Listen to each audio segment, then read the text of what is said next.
Odeeffannoo biraatti waan darbu England egaa keessattuu liigii jaallatamaa addunyaa kana qabaachuudhaan kan beekamtu. Premier League in England lakkoofsa gara 18tti akka hir'atuuf kana dura FIFA irraa akka yaadaatti dhiyaatee ture. Garuu yaada kana hojii gaggeessan Premier League England Richard Masters fudhatama dhabsiisaniiti jiru.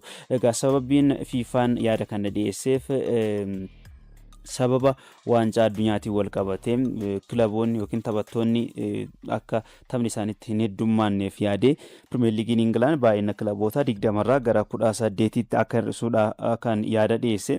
Garuu dhimma kana wal qabatee Richard Masters yaada kennaniin kilabiin 20 akkuma itti fuutti kaasanii jiru. 20 irraa gara 18tti gadi hir'isuu hin barbaannu. Premier League England kana caalaa daran hawwatamummaa taasisuudhaaf kan hojjennu malee baay'ina kilaboota hin hir'ifnu jechuudhaan kan dubbatanii. Premier League in England bara 1994 irraa eegalee kilaboota 20 gidduutti gaggeeffamaa jira. Bara tokkotti tapha 380tu taphatamaa. Kun egaa taphattootaatti baay'ina taphaa dabaluun isaa beekamaadha. Egaa kanumaaf egaa FIFAn waancaa addunyaa bara taanu sodaa qaburraa ka'ee egaa biyyoonni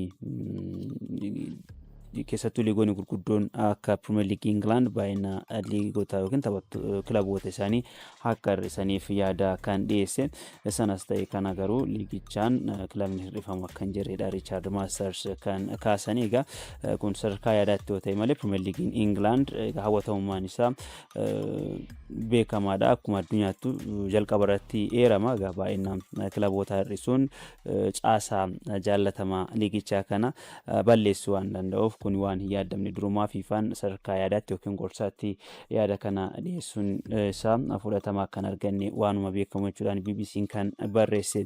Odeeffannoo biraatiin kan arganu Newcastle United gaafii Liverpool kuffisee jira. Shaampiyooniin England Liverpool taphataa sarara fuulduraa kilaba Newcastle United Alexander Isak fudhachuudhaaf paawundii miiliyoona 100 fi miiliyoona 10 dhiyeessus akkasuma dabalata paawundii miiliyoona 10 dabaluudhaaf waadaa galus Newcastle United gatii kanaan hin gurguru jedheeti jira. Egaa jijjiiraan taphataa kana gufachuu akka danda'u kan himamaa jiru. Sababiin isaa akkaataa Newcastle United gaafii Liverpool itti kuffisee Liverpool baay'ee akka dallansiisedha kan himame.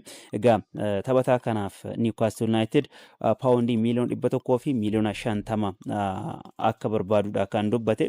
Jijjiirraa taphataa kanaatiin wal qabatee taphatichi gara Liverpool deemuu barbaaduu isaarraa kan ka'e qophii gannaatiif garee isaa Newcastle United waliin deemuu hin dandeenye kophaa isaa yookiin dhuunfaadhaan Englanditti shaakalaa gochaa kan jiru taphataan hidda dhaloota Eritrea qabuu fi lammiin Sweden Alexander Isak ammatti garuu gatii isaatiin wal qabatee jijjiirraan inni gara Liverpool taasisu gufatu akka maluudha kan himame. Liverpool kana booda gatii dabalee taphaticha fudhachuu akka hin barbaanne ESPN kan gabaase. Egaa sababa lamaa fi tokko akkaataan Newcastle United gaafii isaa itti kuffise Liverpool akka hin gammachiisnedha kan himame. Inni biraa immoo garaagarummaan mallaqaa kilaboota kanneen gidduu jiru guddaa ta'uu isaatiin wal qabate.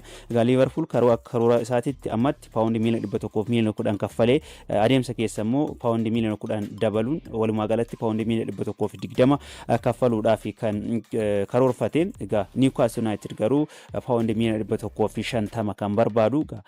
Osoo kan miiliyoona 120 kaffalu ta'e gidduu isaanii paawundii miiliyoona 30tu jira jechuudha. Garaagarummaa kana dhiphisanii kilaboonni kunneen jijjiirran Alexander Isak gara Liverpool taasisu xumuramuu akka hin dandeenyedha kan himamaa jiru. Kanaaf jijjiirran Isak gara Liverpool ni taasisaaf eegamaa ture waan gufateedha kan fakkaatu. Kanumaa fakkaata Newcastle United egaa hedduu isaa irratti taphataa RB Leipzig Benjamin Šeško mallatteessifachuudhaaf sochii eegalee ture. Kaleessa adda kutuu isaa kan ifoomse.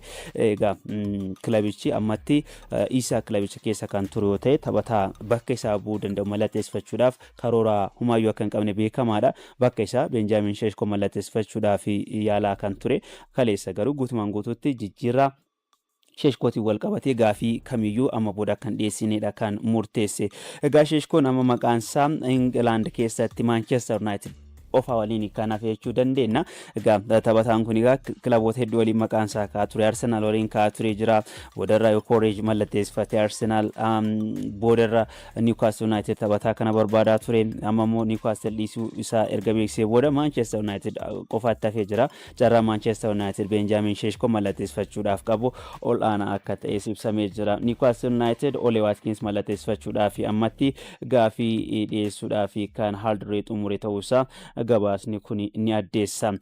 San Heung-min arganna taphataan sarara fuulduraa kilaba Tottenham Hotspur San Heung-min waggoota dheeraatiin booda kilabichaa bahu akka barbaadu dubbatee jira. Tottenham gadhiisuudhaaf gaafadhee murtoonis beekamee jira jedhee waan danda'e hunda kilaba kanaaf gumaachee jira. Amma qormaata biraatiif of qopheessuun barbaada jedhee gara kilaba kanaa ijoollummaa kootti makamee amma dargaggummaa kootiin Tottenham Hotspur gadhiisee bahuu barbaada jedhee jira. San Heung-min Tottenham keessatti taphoota 454 taphatee jira. Gooliiwwan 173 galchee jira. Kubbaawwan goolii ta'an 101 hiriyoota isaatiif mijjeessee jira. Bara darbe waancaa liigii Awurooppaa Manchester United injifatanii shaampiyoonii kan ta'aniin ala kilaba kana keessatti waancaa biraa milkeeffatee hin beeku. Amma kilabicha bahu murteessee jira. Buufanni taphataa kana eessa ta'uu danda'a kan jedhu walumaan kan eegnu ni ta'a.